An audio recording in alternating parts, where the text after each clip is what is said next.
Welcome back. So now we will discuss few more examples on timers. Okay.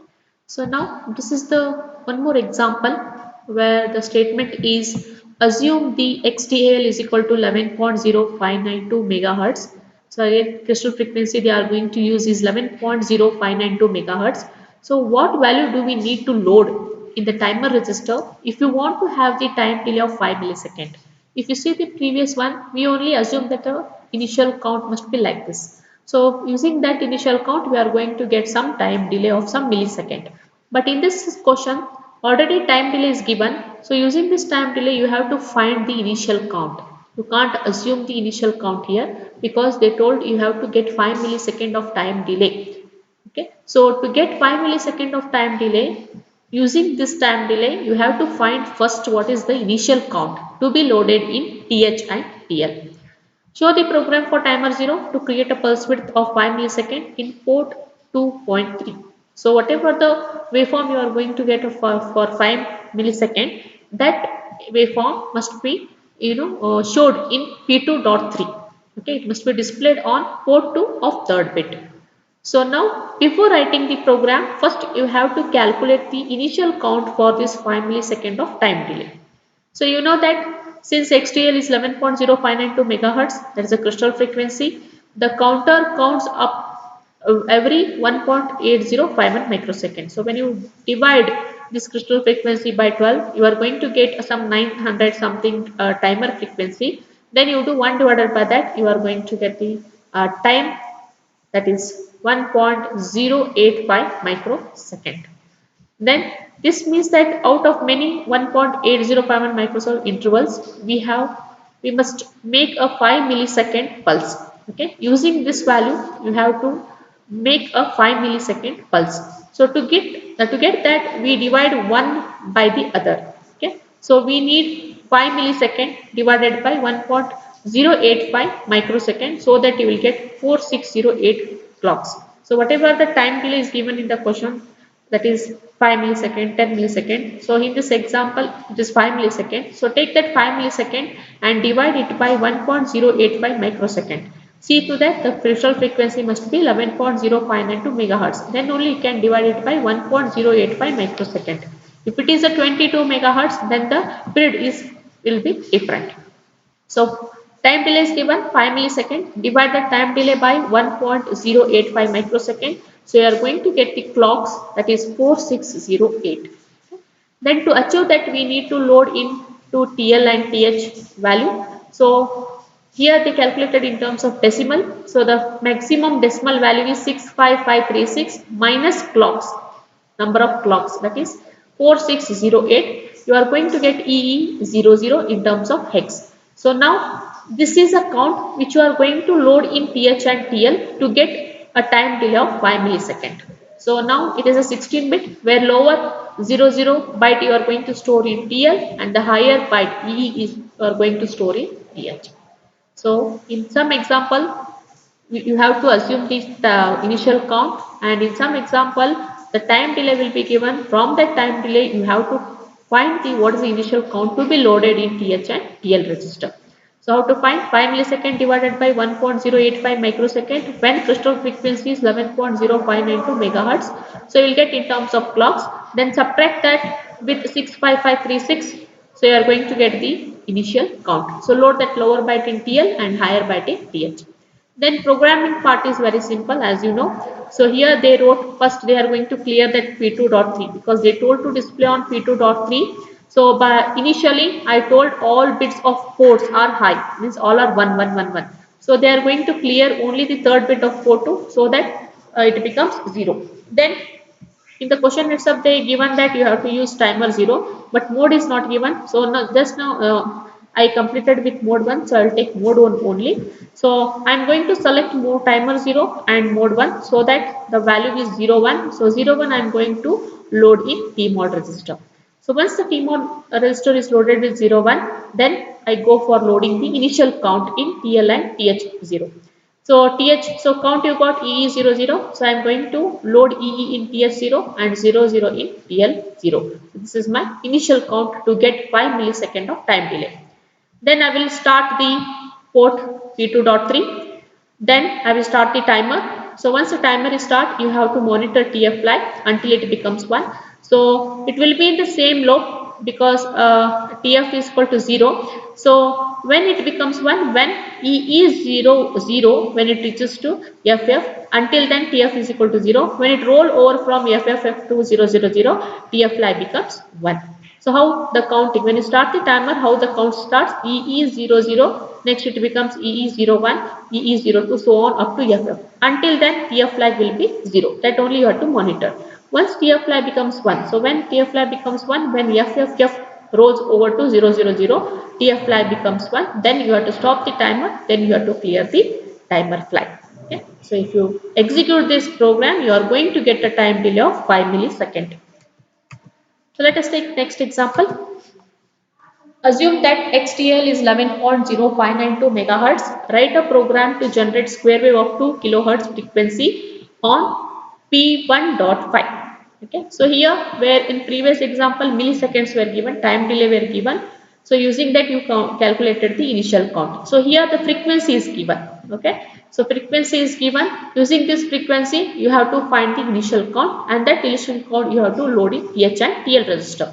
And they given a pin number, that is P1.5, where you are going to display the waveform. So again they are given crystal frequency, that is of 11.0592 megahertz. So now we'll see how to calculate the initial count using 2 kilohertz. So here kilohertz is given, so you have to do T is equal to 1 by F. So frequency is given here, timer frequency. So that has to be divided by 1 divided by 2 kilohertz. You are going to get a period as 500 microsecond. Okay, this is a period of square wave. Then 1 by 2 of it for the high and low portion. So whatever the 500 microsecond you got, it is for entire period. So now you want to get the time period in terms of low and high portion, you have to divide it by 2. So 500 microsecond is a period for entire time period, so of a square wave. Then what is a half portion period, that is 500 microsecond divided by 2, you are going to get 250 microsecond. This is for high and low portion of the pulse. Then to find the initial count, you have to consider the low and high portion of the count.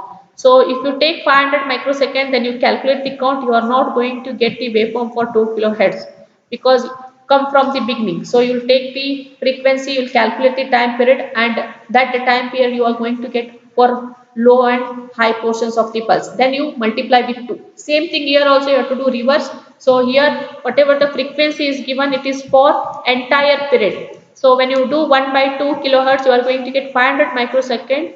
That is for entire period. So you have to divide it by 2. So you will get 250 microsecond. So using this 250 microsecond, you have to calculate the initial count. Don't use 500 microsecond. Okay. So once you get 250 microsecond divided by 11.085 microsecond, then you are going to get 230. Then use decimal method or hex method.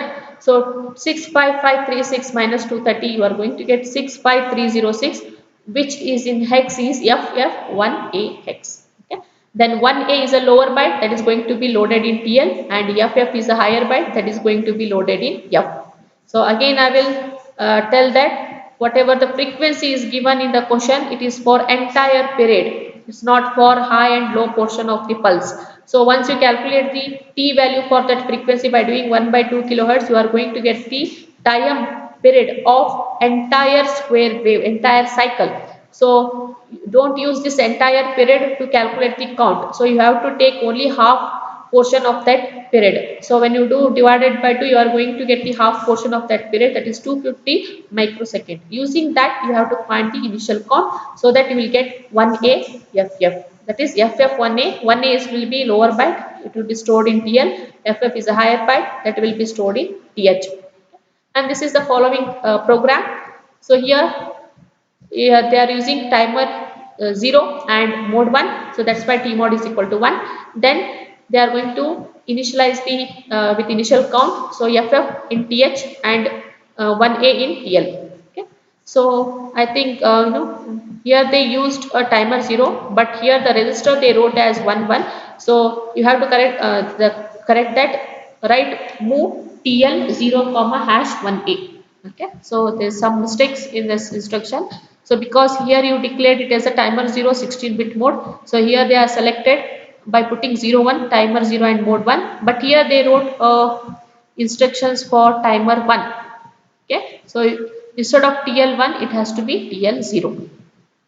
This is also TL0, TR0, TF0, so on. Or if you want to use timer 1, you want to keep remaining instruction same, then change the value in tmod. If you put #10, so that time it is timer 1 mode 1.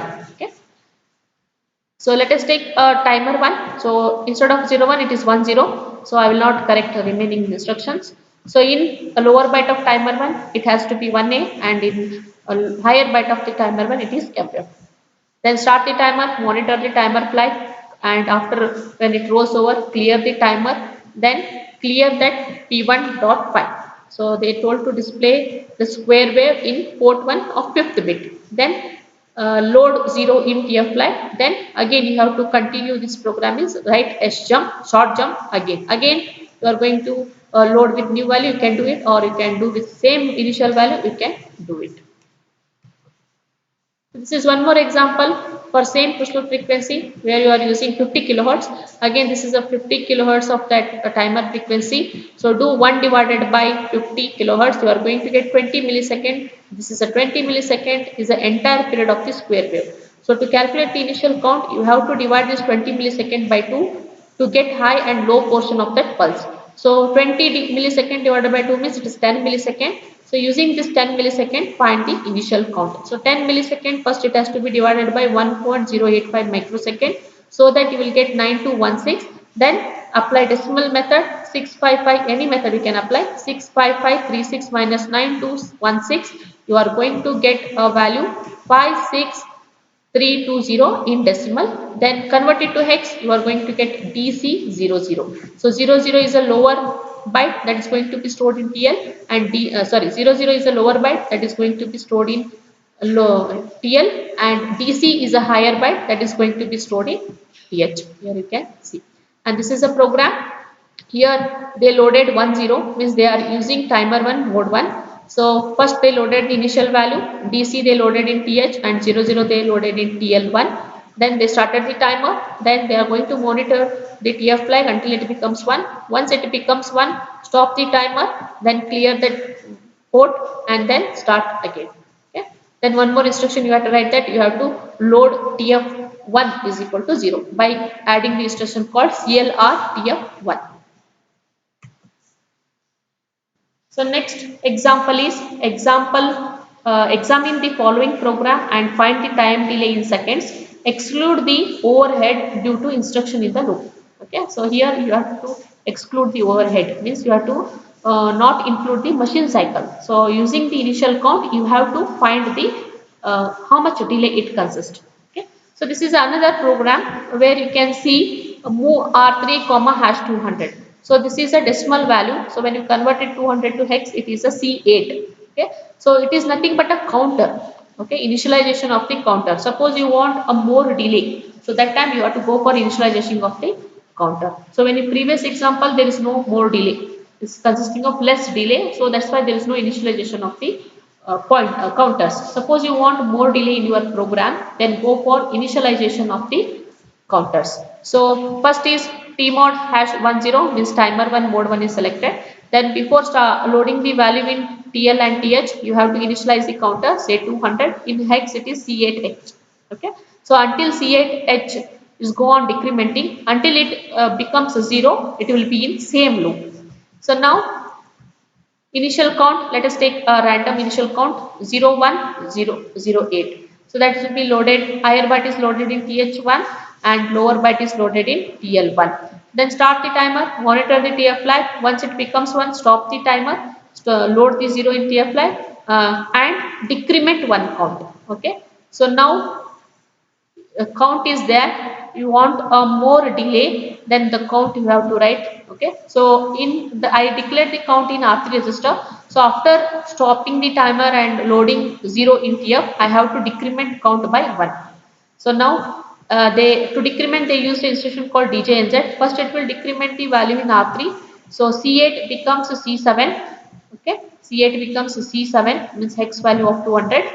So hex value of 200 is C8. So once it decrement, it becomes C7. Then it will check whether R3 value is 0 or not. If it is not 0, then it will jump to again. If R3 value is not 0 after decrement, then it will jump to again. So it is not 0, again means again it is going to count or load the same value, start the timer, monitor TF flight, then stop and clear the TF flight. Then it will decrement.